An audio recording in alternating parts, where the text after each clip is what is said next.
ข้าหมายซุงพี่น้องผู้ปันแห้งคาราโมตั้งเสียงนะครับเอาพบทมยากันดังข่าวแทงในยามกลางในเจ้าวันที่25เดือนธันวาคมปี2565ปีได้2-1ปากปลาย19นี้ในคานอพี่น้องเขาคานอเอาค่ะอันเป็นพี่น้องไอ้กอเขาจ่องไปหันอันเป็นตั้งสื่อข่าวไทยเขาไล่เตรียมต่างไว้ในคานอเกี่ยวเลยลองอันเป็นพี่น้องแห่งการเฮาพี่น้องใต้เขามาให้สดมันจะหนาว่าก้นจื่อเสียงหลังเขาไล่สดใครตีลินในเมืองจึงไทยในตั้งสื่อข่าวไทยเขาก็เลยล่วงกว่าว่ามันผิดหมายมีนะครับว่านะเปิดดีตรวจสอบในครับว่าในก็จะเปลี่ยนกว่าที่ตั้งเกี้ยงไฮ้เลยมีสอดในครับว่าเนาะพี่น้องเขาค่ะเนาะเอาค่ะอ่อนกันฟังในค่ะนะอันเป็นมันผิดหมายมีนะครับว่าแห่งการตื่นเตว่าตื่นเตเลยว่าแห่งการในตื่นว่าเตมีสิทธิ์ตัดเดให้สดใครในเป็นนายนาขายตีลินในเมืองจึงไทยอันนี้ก็ห้ามในขณะเป็นข้อหงห้ามของในเมืองจึงไทยในขบานาพี่น้อยก็เขาคณะเพราะว่าพี่น้องเขาหลายๆก็ตีเลยหันเย้าหลายๆก็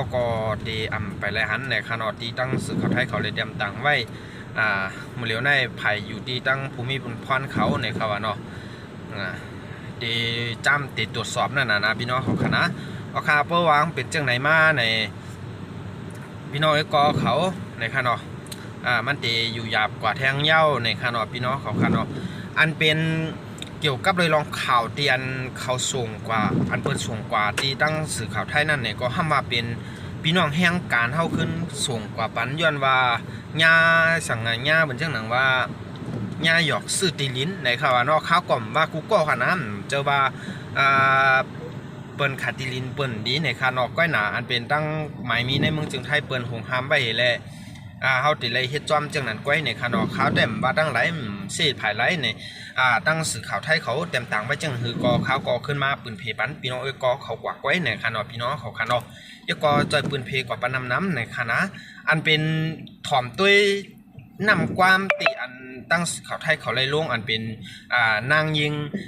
เหมือนจังหนังว่าก้นจื่อเสียงหลังในเพจบุกในคานอเดียนไล่สดขายตีลินนั่นขนาดนะ1 ตารางวาไหลหาเหงอันว่านั่นขนาด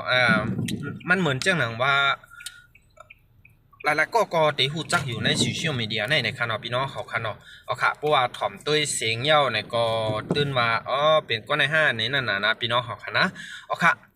เกี่ยวเลยลองในก็ข้าวก็ใครผักปันพี่น้องเขาจอยปืนเพกว่าปันน้ำหนังได้เลยอ่อนกันฟังในฮะนะอ่อนกันฟังในค่ะอย่าไปลองนั้นเปิดน้ำเกียกในค่ะเนาะเขาก็หลู่ไรเงื่องวีไว้ก่อนในคณะพี่น้องเขาค่ะนะเจ้าคือก็เปิ้นก็สัมติเรียกที่เฮานั่นน่ะเนาะก็น่ะอันนี้เป็นนาทีปุนพรของเขาในค่ะเนาะเปิ้นเตรียมตังไว้เขาก็มาอันนี้ดูอันนี้พี่น้องก็เขากว่าในเขาค่ะไม่ส่งทั้งเสียงคาราพิลาดเปิงขอไหลถูกแม่นใจก็ไหลหมู่ไหลจุ่มนึงในก็แค่นต่อไปวางความปั่นข้าวเสียกำเนี่ยค่ะนะไม่ส่งทั้งเสียงค่ะเนาะ